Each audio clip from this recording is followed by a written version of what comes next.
Vstávaj. Tak už vstávaj, cestovateľ. Už sme takmer tu. Si tu prvýkrát? V poslednej dobe sem chodí stále viac cestovateľov z rôznych kútov sveta.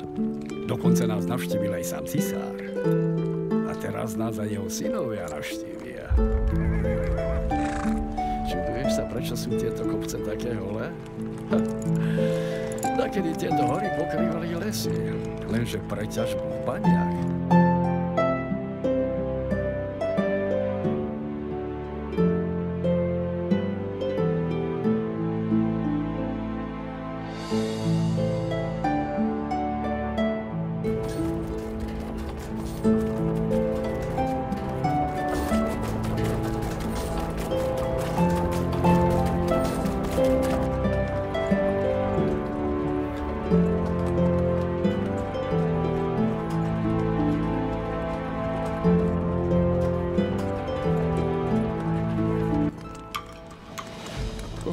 Počuješ ten prenikavý zvuk? To je klopačka. Paníkov už volajú fárať.